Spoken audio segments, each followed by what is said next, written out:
Hi there, welcome to another video on the channel. In today's video, I'll teach you how to answer for the cue card on the IELTS speaking test. So as part of that, I will discuss one, how to think for your answer in the 1 minute that you get, how to make your points and notes. Two, how do you speak for the entirety of 2 minutes that you're given. Three, I will give you a sample answer of my own. And fourth, I will then discuss why my answer is at least a band 7 or more.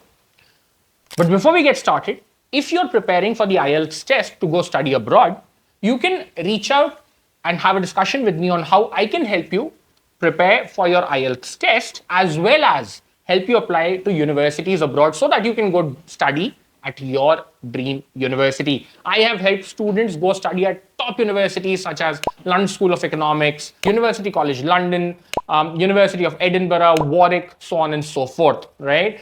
You can reach me through the link in the description below this video. Now, let's get back to the cue card. Now, on your screen, you can see the cue card that I'll be discussing today. This particular cue card has come from Cambridge IELTS Academic 11 Test 2. That's the one, right? Guys, I always recommend that your practice for the mock tests should actually be done from the Cambridge books and not from anywhere else. Yes, other resources are very good for practice, but your final preps should always come from a Cambridge book because nobody can match the quality of work that they can do, right? So this is a very old version. This is book 11, came out many years ago. So I've taken this from there. I think now the latest edition is 18 or 19. Now, this is what your cue card will always look like. There will be the main topic, right? So in this case, describe a writer you would like to meet. And then they will give you 4 points that they expect you to speak about, right? And in this case, these are who the writer is, what you know about this writer already, what you would like to find out about him or her, and explain why you would like to meet this writer.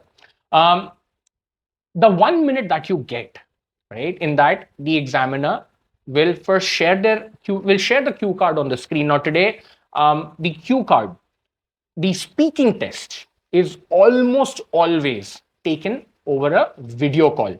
Whichever center you go to, the examiner almost never is at that center and they will connect with you over a video call through a computer at the exam center. So you're not going to appear for this test from your home. You still go to the exam center. And when the cue card section shows up, the examiner will start by saying something like this. I will now give you a topic to speak on. You will have 1 to 2 minutes to speak on the topic. But before that, you will have 1 minute to think for your answer, in which time you can also make notes or points that you can then refer to while speaking. So that means you're absolutely allowed to refer to the points that you make while you give your answer. So you can always go back to your notes, look at them, and then continue to speak. Does it affect your band score? No, it does not. You're absolutely allowed to. In fact, your body language, whether you're looking at the person into the camera, none of these matter. It's only what you say and how you say it is what matters, right? Let's start thinking for our answer. Now, what I'm going to do is I'm going to start making some points and I will explain why I'm making these points the way I'm making them. So first one, who the writer is. I would like to speak about J.K. Rowling, right? Writer of Harry Potter. Okay. Author of Harry Potter, writer of Harry Potter. British author. Okay. What is anything else about her? No, that's it. Now, why did I pick up 3 points about her here? So remember, I said I'll talk to you also about how can you speak for the entirety of 2 minutes.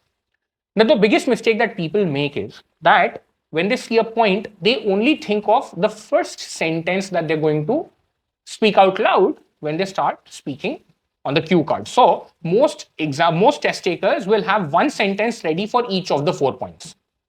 Now, the problem with that is one sentence would last you barely a few seconds. 4 sentences put together will give you no more than, say, 30 odd seconds of content. That is simply not sufficient. You need to speak for 2 minutes. So instead, what we'll try and do is we'll talk about 3 or 4 points per point, 3 or 4 things per point. That way, you'll be able to speak for about 30 seconds on each point. 4 points, 30 seconds each. You get to the 2 minutes mark. That's why I am including multiple things that I want to speak about within each point. And by not thinking about the sentence, instead thinking about the points, I'm giving myself enough content, right? That is critical. What do you already know about this writer? I know that she's the richest lady in UK. That's one thing I know of her. What else do I know of her? That she has written other books as well. She has written other books as well. Casual Vacancy. That's one of her very famous books. What would you like to find out about her? So, whenever I meet her, what would be the questions that I would ask her? What inspired Harry Potter? Does she plan to write more? These are the points I would like to ask her. These are questions I would like to ask her and explain why would you like to meet this writer. I would like to meet her to, one, let the world know I met her. Why not? In a world where everybody wants to show off about something, I might as well talk about having met J.K. Rowling. Okay. Now, why would I want to do that? To sort of say show off. Okay. That could be one thing. Feel happy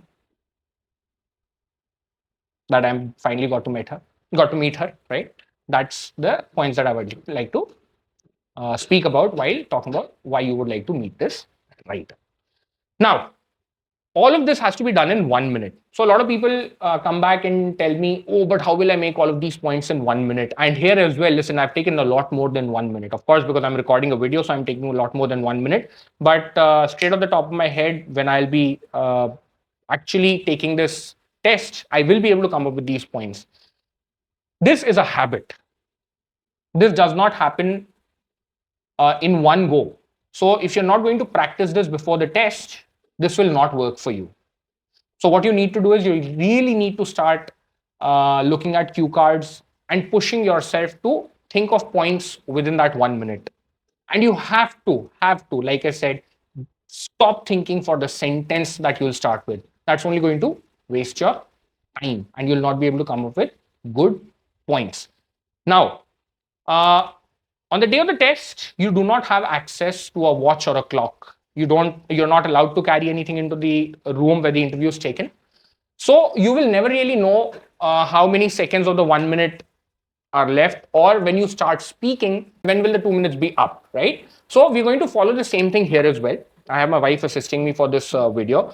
So what she's going to do is she's going to give me a thumbs up to start speaking, right? And at the end of the 2 minutes mark, at the 2 minutes mark, she'll once again give me a thumbs up, letting me know that the 2 minutes are up. Now, on the day of the test, at that point of time, you can immediately stop. But for your benefit here, I will not do that. What I'll do is I'll sort of bring my answer to a conclusion immediately after so that you too can practice the same for your exam. So with that, let's get started. Today, I'm going to speak about an author who I would like to meet, and that person is J.K. Rowling, who is the writer of Harry Potter, one of the best-selling fictional books on the planet. J.K. Rowling is a British author who lives somewhere very close to London in England. And what I do know for a fact about her is that she is the richest lady in United Kingdom. But Harry Potter is not the only claim to fame for her. She has also written other books. And amongst those, the most famous one is Casual Vacancy, another fictional piece of work about a group of people who live in a small town in England. And whenever I get to meet her, there would be a few questions that I would love to ask her. And one amongst those is what inspired her to write Harry Potter? And what was the process that she followed to write those books? Because learning these could also help me write a book myself. Another thing that I would love to know is, does she plan to write more books in the Harry Potter series? Maybe with the children of the protagonists of the main book, or maybe do spin-offs similar to what's been done in the Star Wars world, where they're taking characters and making movies on those characters. So could we possibly expect books on some of the other non-central characters of Harry Potter? And the reason I would really like to meet her is one, that will make me feel really happy to get to know her, because she has been a very central person in my childhood. Reading her books inspired me to imagine a lot of things, but at the same time, it would also be a great show off point in front of my friends and family to let them know that I have met J.K. Rowling.